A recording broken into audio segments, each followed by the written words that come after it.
At tayo, mga mahal ko, ay tuloy-tuloy na po sa mga gawain ng ating dakilang Diyos kung saan tayo darako na po sa pakikinig ng dakilang Ebanghelyo ng Kaligtasan. At ang lahat, mga mahal ko, ay aming inanyayahang tumayo bilang pagbibigay galang sa dakilang Ebanghelyo ng Kaligtasan na dadali papangaral ang ating minawal mangaral, ang ating beloved preacher, beloved Brother Hill Cruz.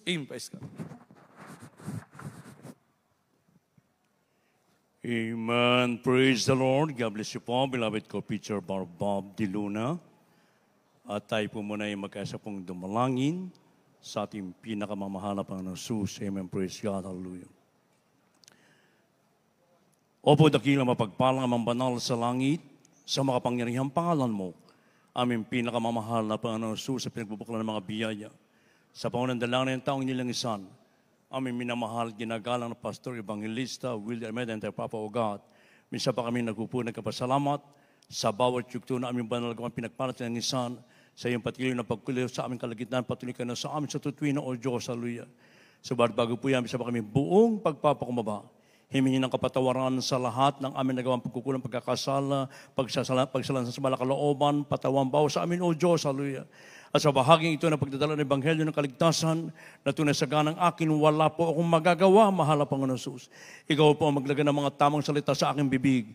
Daluyan ng espiritual na pagkapala, simple kabanaanan, maintindihan na aming mga iniibig na mga baguhan, mga bisita, madatihan, maging sa ating beloved viewers, na aming samot panalangin sa makapangyarihang pangalan ni Jesus at aming pinagkakisang sinasaway ang lahat ng hadlang ng kangaway, damang sa pindas at damang ng bilip, cast out from us and bind the power of darkness and anoint thy word, O Lord. In Jesus' name we pray.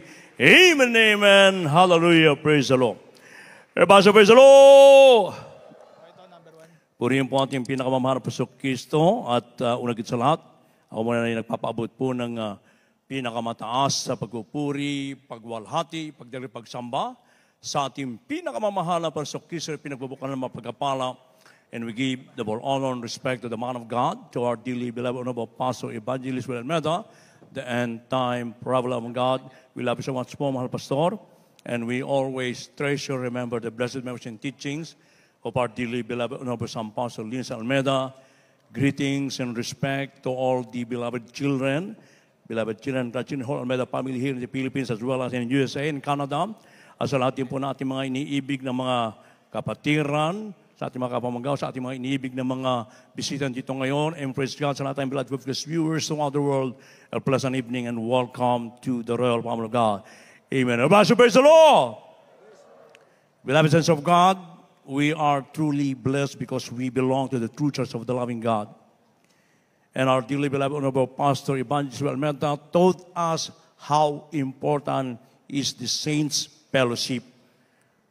Tayo nagpapasalamat sa pagkatutuong tayo pinagkalooban ng tao ng Diyos, pinibig ko, at pinaalam sa ating ang kahalagahan ng pagtitipon ng mga banal, mga inibig ko. Amen, praise God. God's house should be where believer joyfully experiences intimate communion with the Lord, the fellowship of the Spirit, and the love of fellow believers. Ang tahanan ng Diyos, mga inibig ko, ay lugar na dapat kung saan ay masayang nararanasan ng mga mananampalataya ang malapit na pakikipag-ugnayan sa mahal na Panginoon, ang pakikisama at pagmamahal ng kapwa mananampalataya. Ang lahat magsabing, praise the Lord. Purihin po ating pinakamamahal na Panginoon. Kaya nga, in this holy ground, minibig ko, itong lugar na ito ay nagiging holy pag ang mga anak ng Diyos ay nagtitipon, mga inibig ko, sapagat dito ay na-experience natin yung unexplainable, overflowing joy and happiness.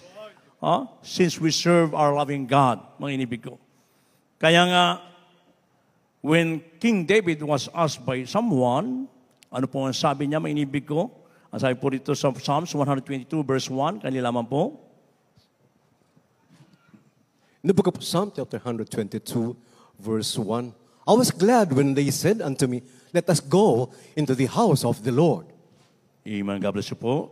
And God bless His words. Sa Tagalog po. Awit Kapitulo 122, versikulo 1. Ako'y natutuwa ng kanilang sabihin sa akin, Tayo magsiparoon sa bahay ng Panginoon. Purihin ang ating pinakamalapanon, kabisang kapatid, and God bless His word. Everybody, praise the Lord! Even as king, when someone asked him to go to the house of God, what was his feeling? I was glad, sabi niya. Ako'y natutuwa, nagagalak. So grabing kagalakan, katuwaan, kasiyahan ang nadarama ni Haring David sa tuwing siya'y mapapasabahay ng ating pinakamamahal na Panginoon. Sapagkat it is also in this place where from his heart can give the highest thanksgiving and worship, na kung saan dito po ay mula sa kanyang puso ay naipapaabot niya yung pinamataas na pagpupuri, pagwalhati, pasasalamat sa ating pinakamamahal na Panginoon. No? At dito rin niya naipapanalangin ang buong bansang Israel upang ang kanyang nasakupan ay pagpalain at ingatan din sa mga manlulupig, sa mga masamang tao, may inibig ko. Kaya dito'y makita natin, mga inibig ko, modesty aside, ating dearly beloved person, the Lord, ating minamahal ginagalang Pastor Evangelista Will Almeida, beloved Honorable San Pastor Lisa Almeida, whole Almeida family, may inibig ko, na kung saan ay nakita po natin kung paano po nila inibig at andun grabe ang kagalakan, katuwang, kasiyahan sa tuwing mapapasabahay ng ating mahal na Panginoon. Sa tuwing nasa banal na gawain, may inibig ko ay talagang nandun lagi ang grabing katuwaan, may inibig ko, at maging ang mga beloved brethren, mga inibig ko ay halos memorize nila kung saan yung mga nakapwesto ang mga kapatiran, mga iniibig ko. Kaya minsan, matandaan ko, how many years ago, may iniibig, na pinapuntahan ako ng ating beloved na isang pastor na, anak, pakipuntahan mo nga doon sa may bandang dulo. Bakit yung isang pamilya doon, hindi ko na nakita ng 3 beses na service. So pinuntahan ko at tinagtanong ko sa mga kasama, sabi ay meron palang karamdaman. So, ibig sabihin, pinagpray na ating beloved person, the Lord, mga inibig ko, at sa kabagan ng malapanoon, after ilang service uli, ay nakadalo. Amen, praise God. Everybody praise the Lord. Kaya kung hindi man po nakakadalo yung iba natin mga kapatira, mga inibig ko, maaaring may mga karamdaman na nagre-recover, mga inibig ko, na marapat lamang na sa kanilang pagpunta rito ay talaga nandun po yung kalakasan na mga upang papurihan, pasalamatan ng ating dakilang Diyos na buhay. Amen, praise God. So yan po ating beloved person, mga inibig ko, nandun lagi yung kagalakan, katuwang, kasiyahan sa tuwing mapapasabahin ng ating pinakamamahal na panahon na tayo sa kanilang panalangin, pag-ayun, isa tayo ngayon na nandito na kung saan yung nagtatamasa ng mga grabing pagkapalang physical, material, spiritual, mga pala, manibig ko, yung proteksyon na nagmumula sa ating dakilang Diyos na buhay. Everybody, praise the Lord. So nakita natin kung paano po nila pahalagahan ang banal na gawain ng ating pinakamamahal na panahon. That is why we should try and strive to attend our services always to achieve peace and joy plus yung kaligtasan na ipinangako ng ating pinakamamahal na Panginoon. Ating po laging pagsumikapan ito, mga inibig ko, na isagawa ang banal na kalooban ng ating mahal na Panginoon sa ating pong pagdalo. Ito po ay napakahalaga, mga inibig ko, sapagkat dito po natin ay bubuhos yung ating pong pasasalamat, pagwalhati sa ating mabait na Diyos na buhay. Everybody praise the Lord. At makikita natin ang dakilang kapangyarihan. Kung maalala niyo po, ngayon, August 28 po ngayon. Ilang dekada na ang nakakalipas, mga iniibig ko. Habang ang ating minamahal ginagawa Pastor, beloved San Pastor Lisa Almeida, ang mga maraming kapatiran, di beloved children, mga inibig ko, na kung saan doon tayo sa isang TV network ng mga panahon na yon, at nagkaroon ng kudita, mga iniibig ko. August 28 po yun, kung matandaan niyo, mga iniibig. At talagang nilusob ng mga sundalo, mga rebelde, yung isang TV network na yan, mga iniibig. So, balit, ang ating minamahal na pastor, hindi natinag mga iniibig ko. Pinasasara yun, pero patuloy ang kanilang pong pagpupuri, pagpasasalamat, pagwalhati sa ating mahal na Panginoon at nirebuke na ating mahal na pastor yung mga rebel soldier, mga inibig ko, hindi nila alam kung saan sila pupunta, mga inibig ko. At nakitang kapangyarihan, maging yung mga lumabas ng mga beloved finance square member natin, mga inibig ko, ay binabaril pala, tinatama ng mga bala, pero anong himala ng mahal Panginoon? Yung mga bala mga inibig ko ay nalalaglag lang sa kanilang mga damit. Palakpakan natin sa buhay. Everybody, praise the Lord! Kaya nga may inibig ko, napakalaga ng pagkitipon ng mga banal. Oh?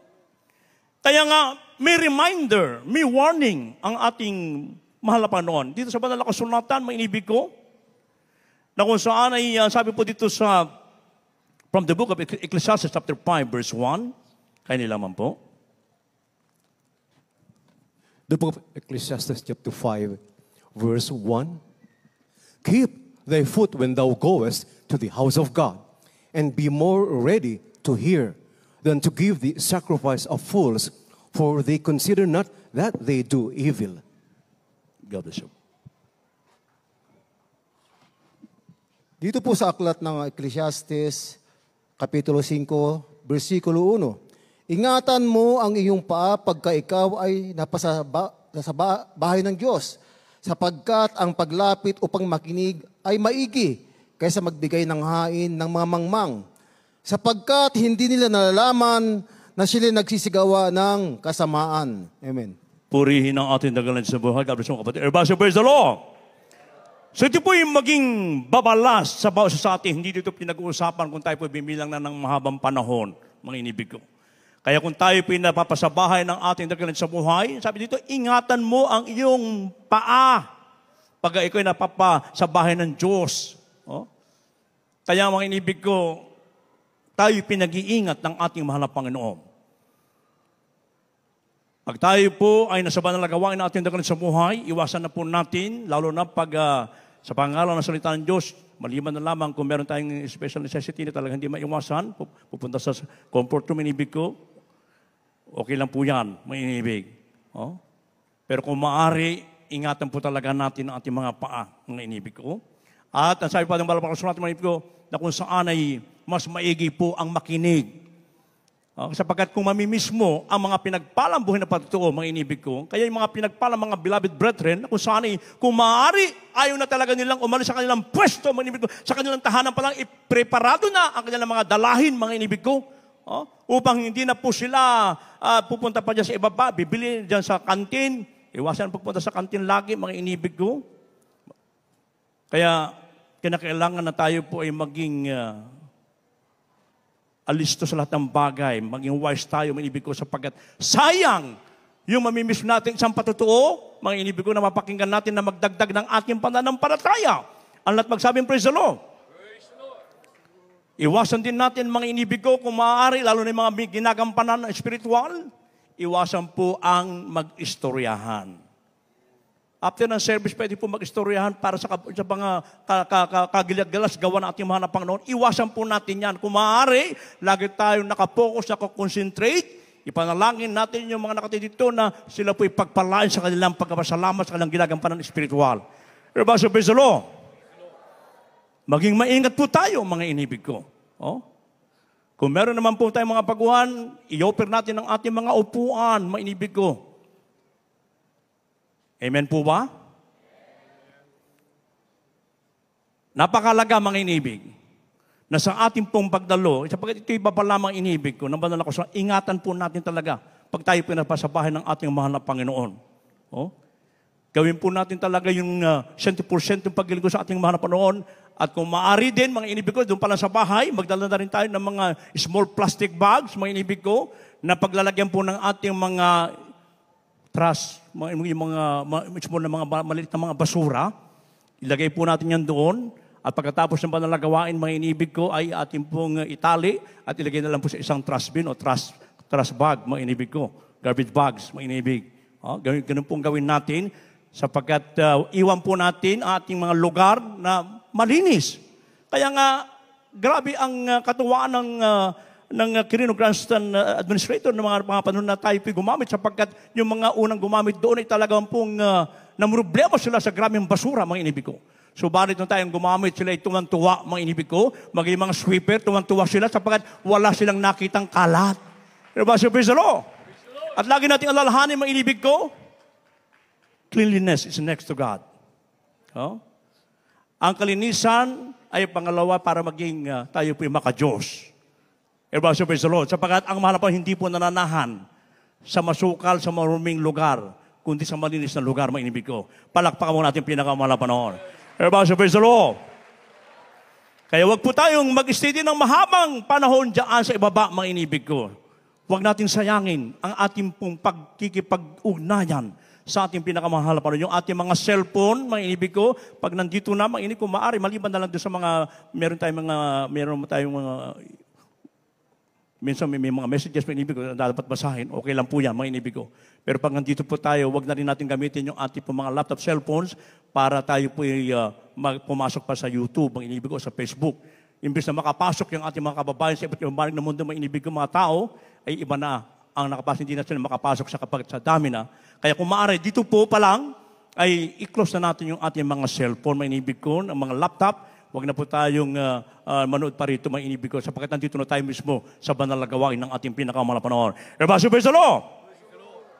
Kaya ang inibig ko, what is the divine command of God that we should do? Ano po ba yung banal na utos sa mga na dapat natin gawin upang yung ating pong pagkikipagtipan sa mahal na Panginoon, sa pagdalo sa banal gawain, ay hindi po masasayang kundi mapahalagan po natin. Ano po sabi po sa Hebrews chapter 10 verse 25 and 1 John chapter 1 verse 7, kanila naman po. In the book of Hebrews chapter 10 verse 25, not forsaking the assembling of ourselves together as the manner of some is, but exhorting one another, and so much the more as you see the day approaching. The first book of John, chapter 1, verse 7. But if we walk in the light, as He is in the light, we have fellowship one with another, and the blood of Jesus Christ, His Son, cleanseth us from all sin. God bless you po. Dito po sa Hebreo Kapitulo 10, versikulo 25. Na huwag nating pabayaan ang ating pagkakatipon na gaya ng ugali ng iba, kundi mag-aralan sa isa't isa, at lalo na kung iyong namamalas na nalalapit na ang araw. Dito po sa unang Juan Kapitulo 1:7. Ngunit kung tayo nagsisilakad sa liwanag, na gaya niyang nasa liwanag, ay may pakikisama tayo sa isa't isa, at nililinis tayo ng dugo ni Jesus, ng kanyang anak sa lahat ng kasalanan. Amen. Praise the Lord. Purihin po ating pinakamahal na Panginoon. Everybody, praise the Lord! Palakpak mo natin malakas ang ating dakilang Diyos na buhay. Yung buhay na palakpak para sa ating pinakamahal na Panginoon na patunay lamang na tayo po ay nagagalak at natutuwa sa ating pagkipagtipan sa ating pinakamahal na Panginoon. So what is the divine command of our loving God? Ano po yung banal na utos sa mga Panginoon dapat natin gawin upang yung ating pong pagtitipon, mga inibig ko, ay kalugdan ng ating dakilang sa buhay? Huwag po nating pabayaan ang ating pagkakatipon. Sabi ng Banal na Kasulatan. Kaya it is very imperative or important that Christian must always attend. Why? Because our faith will increase. Sapagkat pag tayo po laging dadalo, manibig ko, nadadagdagan yung ating pong pananampalataya na nagmula sa mga panahon. Sapagkat ang Diyos ay nalulugod sa may pananampalataya, at kung wala tayong pananampalataya, kailanman hindi tayo kalulugdan ng ating pinakamamahal na panahon. Everybody, praise the Lord. Kaya napakahalaga po ng pagdalo sa gawain ng ating dakilang Diyos sa buhay, mga inibig ko. Pag sumikapan po natin, kaya nakakabless yung mga iba na talagang kahit walang pamasahe, ay talagang nagsusumikap, naglalakad, mga inibig ko, sa kanilang pagsusumikap, sa kanilang paglalakad, mga inibig ko, dumating ang panahon, sila na ngayon ay nagpapasakay na, sapagkat meron silang sasakyan, pinagpala silang lubos ng ating dakilang sa buhay. Everybody, praise the Lord. Kaya nga sa ating pagdalo, napakaraming benepisyo na ating makakamtan, maglingkod ka lamang ng buong katapatan without any mental reservation, but rather with open heart, mga inibig ko. Ngayon ang tanong, what will happen if we sin willfully because of not attending our church after that we have received the knowledge of truth? Sabi ng Biblia, there remaineth no more sins, no more sacrifices for sins. Kaya nga may ibig ko na kung ating pong sinasadya ang hindi natin pagdalo, magiging ko, pagtapos matanggap natin ang katotohanan, ay wala nang hain sa ating pang mga kasalanan, mga inibig ko. Kaya anong mangyayari? Sabi sa Hebrews 10:27, but a certain people looking for of judgment and fiery indignation, which shall devour the adversaries. Ano po sabi, mga inibig ko? Na kung saan ito ang mangyayari, mga inibig? Kundi isang kakilakilabot na paghintay sa paghukom at isang kabangisan na apoy na lalamon sa mga kaaway. Kaya wag na wag po talaga nating sasadyain ang hindi po pagdalo sa banal na gawain ng ating mahal na Panginoon. Kaya pakinggan natin yung isa nating kapatid, isang teacher, mga inibig ko, nakatatlo o two services siya, hindi siya nakadalo talagang dahil sa karamdaman niya at nag-live streaming na lang siya, mga inibig ko. Kaya sabi niya, grabe yung kasabikan niya talaga pag nandito sa banal na gawain ng ating malaban. Sapagkat dito po kasi natin na ibubuhos, na ipapaabot natin ang pinakamataas sa pagpupuri, pagwalhati, pagdakila sa makapangyarihang pangalan ng ating pinakamamahal na Panginoon. At sabi pa ng Banal na Kasulatan, mga inibig ko, ngunit kung tayo nagsisilakad sa liwanag, na gaya niyang nasa liwanag, ay may pakikipasama tayo sa isa't isa at nililinis tayo ng dugo ni Jesus na kanyang anak sa lahat ng kasalanan. Oh? Kaya napakalaga ng pagdalo sa gawain ng ating mahal na Panginoon. Lagi nga sinasabi natin, dearly beloved of our pastor, pag matatapos siya sa kanyang pagpipreach, beloved brethren, please don't be absent. Oh? Kasi napakahalaga po ng kaligtasan, lalo pat ating namamalas ang nalalapit na pagbabalik ng ating mahal na Panginoon, mga inibig ko. Sapagkat yung tumawag sa atin na sa liwanag, kinakailangan tayo lumakad na nasa liwanag, mga inibig ko, at yan po'y mangyayari lamang pag tayo po'y laging dumadalo sa gawain natin malapang, tayo po'y nakikipagtipan sa makapangyarihang pangalan ng ating pinakamahal. At hindi masasabi, sinasabi kasi na iba, grabe naman ang sakripisyo nyo, 3 beses kayong dumadalo. Oh? Hindi po sakripisyo ang pagdalo namin. It's a great honor and privilege na ito'y nagmumula sa ating mahal po, sapagkat ang aming kinakatagpo ay ang may agda ng ating buhay sa Diyos na nagbigay sa atin lahat ng mga pagkapalang pisikal, material at spiritual para plus ng kanyang pangako na buhay na walang hanggang. Nabasa po sa Lord! Sapagkat minsan during our unguarded moments tayo po'y nakakagawa ng mga pagkakamali. Minsan nga nagkakasala pa yung iba, mga inibig ko. Kaya nga sa pamamagitan ng ating pong pagdalo, may nililinis na makapangyarihan Diyos, yung kanyang makapangyarihan dugo ng ating mahal na Panginoon. Oh? Napapatawad tayo sa ating mga kasalanan, manibig ko. Huwag mo naman sadyain, kapatid, na, ay, ganun pala. Sige, gumawa ng kasalanan. Dadalo, mapapatawad pala. Hindi po. Paano kung abutan ka sa labas, nagkasala ka, kapatid? Kinakailangan maging wise po tayo. Kinakailangan isipin natin lagi ang pagbabalik ng Diyos ay ngayon, hindi bukas. Yan ang sinasabi ng ating minamahal na pastor, mga inibig ko.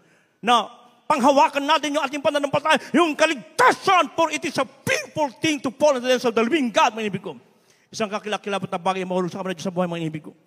Kaya maglingkod po tayo ng buong katapatan. Isagawa natin ang lahat ng kautusan ng ating mahal na Panginoon. Dito hindi nagkulang ating dearly beloved President, dearly beloved children, whole mother family, na tayo tinuruan magtapat sa lahat ng bagay, sa pagbibigay, sa kabanalan, mga inibig sa pagdalo, mga inibig ko, sa paghayo, sa pag-aayuno. Lalo pat atin namamalas ngayon, mga inibig ko, sunod-sunod na mga bagyo, mga kalamidad, ang dumarating sa ating mundo, plus yung pang problema ng buong mundo, yung global warming, na nagkusito ng mga sari-saring mga kalamidad, mga inibig ko. Kaya maging maingat po tayo sa ating paglilingkod. Panghawakan po natin ang dakilang salita ng ating mahal na Panginoon. Kaya pag nagawa natin ang mga bagay na ito, mga inibig ko, anong pangako ng ating pinakamahal na Panginoon na kanya pinangasabaw sa atin? Ang sabi po dito sa last verse, dito po sa Philippians chapter 3 verse 20, kanila po.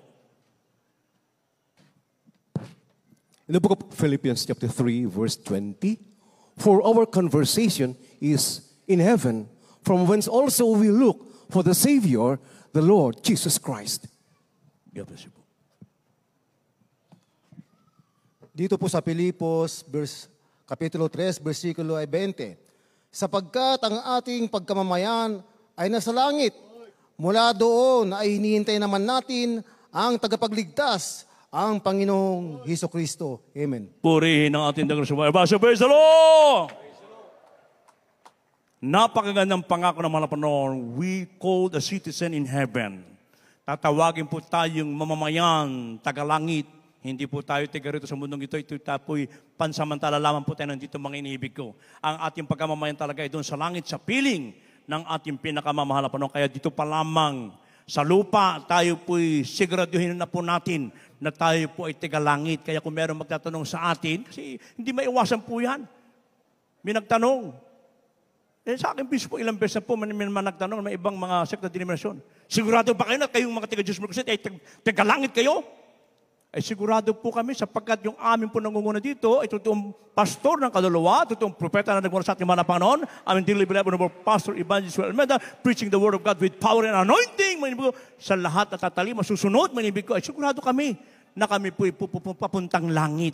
Bakit? Kung nasabi papuntang langit, sapagkat dito pa man sa mundong ito, ipinakita ng Diyos ang kanyang dakilang kapangyarihan, mga ibig ko, na kami dito pag kami ay may mga sakit, may mga karamdaman, may inibig ko, sa panalangin ng tao ng Diyos, kami po'y pinagagaling ating mahal na Panginoon. Oh?